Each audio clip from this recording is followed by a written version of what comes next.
안녕하세요. 성경을 가르치는 목사 우현준입니다. 오늘은 12번째 이야기, 졸업식 이야기를 함께 나누려고 합니다. 여러분, 목사님이 맨 처음 이 강좌를 시작할 때, 동영상 강의를 시작할 때에 소개할 때 졸업식은 두 가지 종류라고 이야기를 했어요. 우리 이 땅에서의 신앙이 끝나는 졸업식은 두 종류입니다. 첫 번째는 내가 이 땅에서 내 삶이 끝날 때, 두 번째는 이 지구가 끝날 때, 예수님이 오실 때, 이 두 가지 졸업식을 우리는 공부하게 될 겁니다. 오늘은 그 첫 번째로 사람이 죽은 다음에는 어떻게 될 것인가, 사람의 죽음과 신앙의 관계는 어떠한 연관성이 있는가에 대해서 함께 이야기를 나누고자 합니다. 여러분, 귀신을 믿으세요? 모르겠습니다. 여러분들이 이 방송을 겨울철에 볼지 여름철에 볼지 모르겠습니다만 아마 여름철에 본다면은 오늘 이야기가 조금 우스스할 수 있겠네요. 혹 겨울철에 본다면은 더 추워질 수 있겠습니다. 귀신을 믿으시나요? 귀신이 정말 있을까요? 여기 보이는 이 그림은 성경에 나와 있는 장면을 그린 그림입니다. 이스라엘의 첫 번째 왕이었던 사울이 전쟁을 앞두고 두려운 마음에 엔돌에 있는 요술사, 마술사인 이 여인을 찾아가면서 이미 죽어버린 사무엘 선지자의 영혼을 불러내는 장면이 성경에 기록되어져 있고 그것을 그림으로 그린 장면이 바로 이 장면입니다. 실제로 이 영적인 영으로 살아난 사무엘과 사울은 서로 대화를 나눕니다. 그리고 그 대화의 내용이 성경에 기록되어져 있습니다. 이걸 우리가 어떻게 이해해야 할까요? 죽은 사무엘이 정말 귀신으로 다시 나온 것일까요? 그리고 하나님의 선지자의 죽은 영이 이방신을 숭배하는 저 마법사의 손길에 의해서 다시 불려 나와질 수 있는 것일까요? 성경에 분명히 귀신의 존재는 기록하고 있습니다. 그러나 저 귀신이 과연 어떤 존재인지에 대해서는 우리가 좀 더 깊이 살펴보고 이해해야 할 것입니다. 그래서 우리는 사람이 죽은 후에 어떻게 될 것인가에 대한 고민 이전에 그렇다면 사람이 어떤 조건으로 만들어졌는가에 대해서 먼저 살펴봐야 될 것 같아요. 그래서 오늘의 내용은 사람의 삶과 죽음에 대한 내용인 것입니다. 먼저 사람이 어떻게 창조되었는지를 산술적으로 한번 살펴보도록 하겠습니다.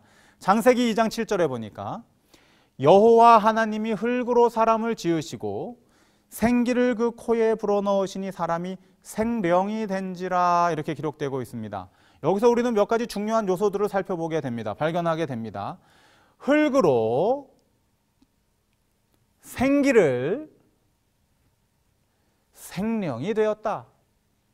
이것을 수학 기호를 활용해서 표현하자면 이렇게 됩니다. 흙 더하기 생기는 생령이다. 그냥 흙에다가 하나님의 호흡을 불어 넣었더니 생령이 되었다. 절대로 성경에서는 흙에다가 하나님의 혼을 집어넣어서 영혼을 집어넣어서 생령이 되었다라고 기록하지 않습니다. 다시 한번 살펴보십시오. 여호와 하나님이 흙으로 사람을 지으시고 영혼을 그 코에 불어넣었다고 얘기하지 않으시고 코에는 인공호흡 하듯이 그냥 호흡을 불어넣으신 것이죠. 생기를 코에 불어넣으시니 사람이 생령이 되었다. 이 수학 공식 이해되시죠? 네. 그렇다면 사람이 흙 더하기 생기가 생령이고 흙 더하기 영혼이 아니라는 것을 성경을 통해서 확인하면서 사람이 이렇게 창조되었다면 반대로 사람이 죽을 때에는 어떠한 수학적 공식이 성립이 될까요? 생령이 되었는데 그 생령에서 호흡, 숨 쉬는 것을 빼면 무엇이 남아야 합니까? 흙이 남아야 하는 것입니다. 흙만 남아야 하는 것입니다. 생령에서 생기를 빼면 영혼이 남아서 돌아다닌다고요? 아니다고요? 성경의 기록으로 보자면 단순한 수학 기호로만 표현을 하더라도 사람이 호흡이 멈추면은 흙으로 돌아가는 것이지 영혼이 남아서 이 사람들 사는 데를 이 지구를 떠돌아다니는 그런 영혼으로 살아남아 있을 것이라고는 성경 어디에도 찾아볼 수 없고 기록되어져 있지도 않습니다. 정말 놀라운 사실은 사람이 죽은 다음에 그 사람의 이 시신에서 나오는 모든 요소들을 분석해 보면, 사람의 몸을 이루고 있는 그 모든 내용들을 보면 사람이 정말로 흙으로 창조되었음을 우리가 명확하게 확인할 수 있습니다. 여기 보면 흙과 인체의 구성 요소들을 비교해 놓았는데요. 산소, 탄소, 수소, 질소, 칼슘, 인, 칼륨, 마그네슘, 철, 염분, 유황, 기타 등등 0.05%에서 흙과 사람이 죽은 후에 이 몸에서, 이 몸이 부패하면서 남겨지는 모든 이 유기물들의 내용을 보면은 정확하게 흙과 사람의 인체는 일치하고 있다는 것을 볼 수 있어요. 그런 거로 이 공식이 정확하게 맞는 것입니다. 흙에다가 하나님의 생기를 불어넣었더니 우리처럼 살아서 움직이는 생명이 된 것이죠. 절대로 하나님께서 영혼을 불어넣으신 적도 없을 뿐만 아니라, 따라서 생기가 빠져나가고 사람이 흙 빼기, 이 생명 빼기, 호흡이 빠지면은 흙만 남아야지 영혼이 남아서 돌아다닐 여지가 어디에도 없는 것입니다. 정확하죠? 그래서 성경에서는 이렇게 기록합니다. 시편 104편 29절에 보면 주께서 낯을 숨기신즉 저희가 떨고 주께서 저희 호흡을 취하신즉, 무엇을 취했다고요? 영혼을 취한 것이 아니고요. 호흡, 숨을 거두신즉 저희가 죽어 본 무엇으로 돌아갔다고요? 본 흙으로 돌아갔다고 성경은 정확하게 기록하고 있습니다. 목사님 얘기가 아니고 성경이 명확하게 이야기하고 있죠. 다음 성경절을 보시겠습니다. 시편 146편 4절. 그 호흡이, 영혼이 나가면이라고 되어 있지 않습니다. 정확하게 그 호흡이 끊어지면 흙으로 돌아가서, 흙으로 가버려서 호흡, 흙 정확하게 나오죠. 흙, 호흡 하니 당일에 영혼이 남는다고요? 그 도모가 생각하는 바가 영적인 활동들이 끝난다고요. 소멸돼서 없어진다고 우리에게 말하고 있습니다. 그렇다면 성경에서 말하는 죽음이란 무엇일까요? 이렇게 죽은 다음에는 그 다음에 어떻게 되냐는 것입니다. 영혼은 생겨나지도 않는데, 그렇다면 사람이 흙으로 돌아가고 생기가, 호흡이 끝나버리면 그 다음엔 정말 모든 것이 끝인가요? 성경은 거기에 대해서 이렇게 이야기합니다. 성경에서 말하는 죽음이란 신명기 31장 16절, 여호와께서 모세에게 이르시되, 이 모세가 죽을 날이 다 되었어요.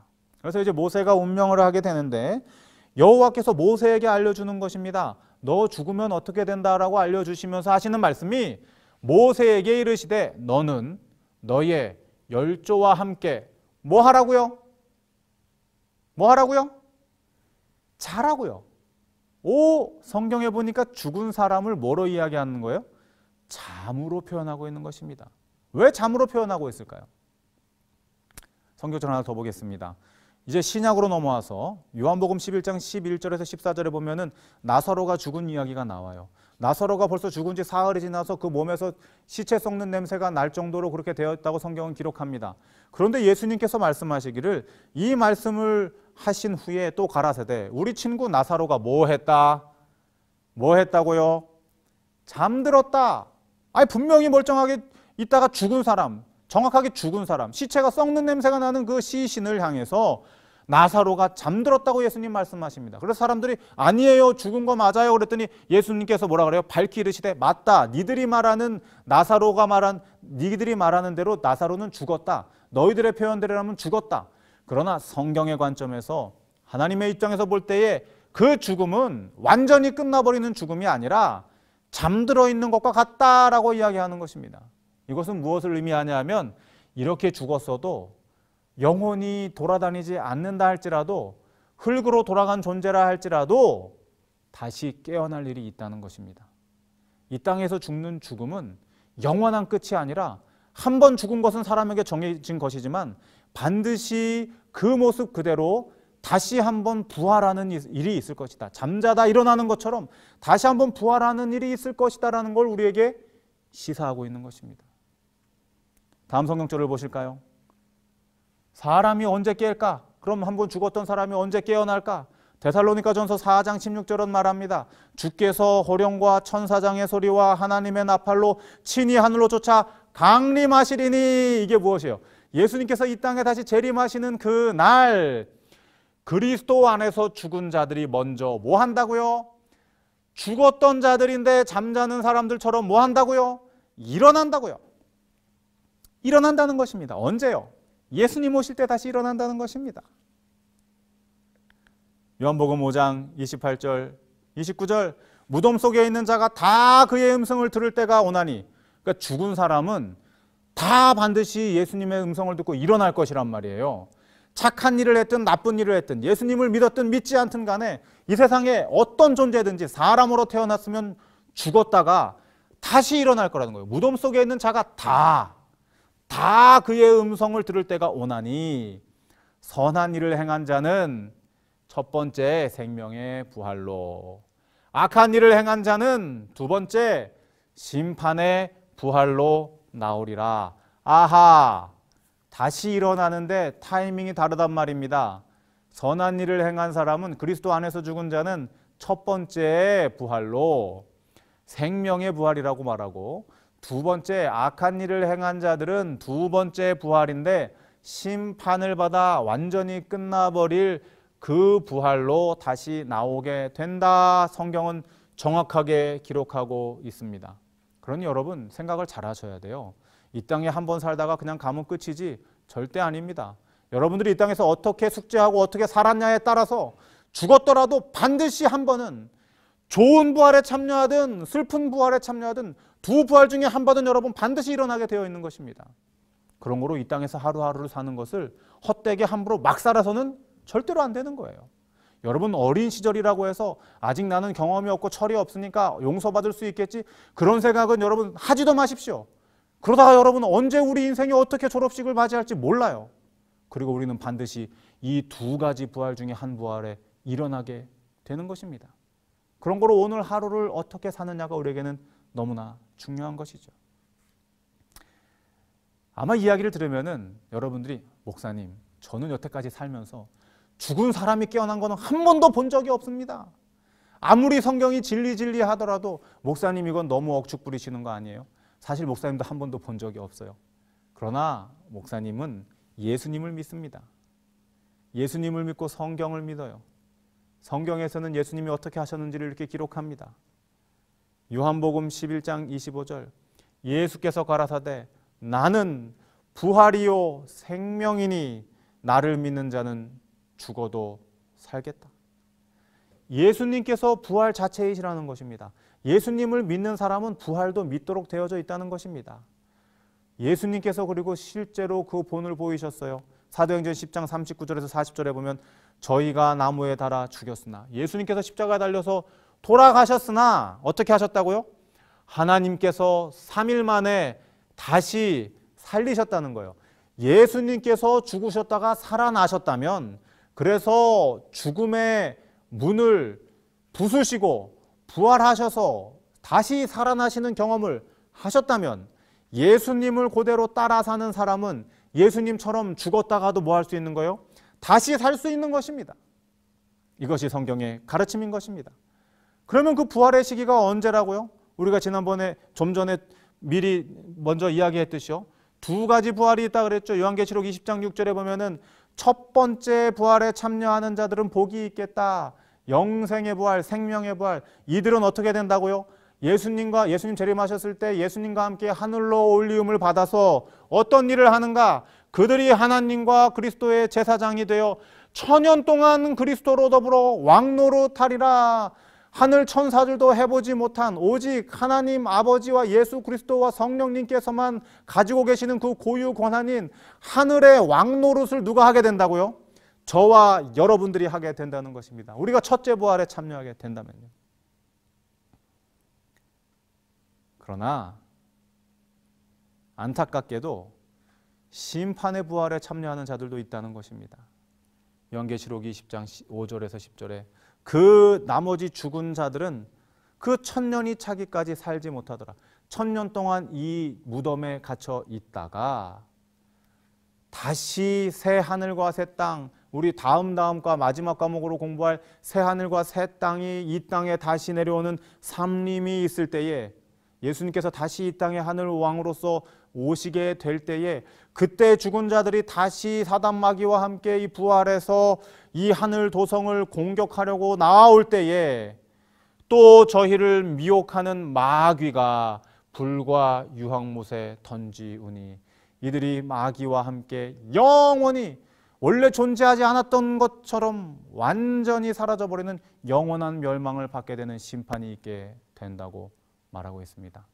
여러분, 무섭지요? 걱정되지요? 성경에 나오는 아까 사울 왕이 만났던 그 사무엘의 영혼은 진짜 죽었던 사울의 영혼이 아니라, 왜요? 수학 공식으로 봐도 죽은 사람의 영혼은 남아있을 수 있는 근거가 없습니다. 그럼 누구일까요? 하늘 천사 3분의 1이 범죄하고 이 땅에 떨어져 내려와 있어요. 마귀 말고도 마귀의 수하들이 엄청나게 많은 것입니다. 그들은 온갖 방법을 동원해서 믿는 사람들을 악의 구렁텅이로 몰아넣기 위해 할 수 있는 모든 일들 다 합니다. 사무엘의 귀신으로 둔갑하는 일도 그들에겐 어려운 일이 아니죠. 그래서 이 땅에서는 분명히 귀신들이 있습니다. 타락한 마귀들이 바로 귀신들인 것입니다. 그러나 죽은 사람은 결코 그 영혼이 떠돌아다닐 수 없다고 성경은 말합니다.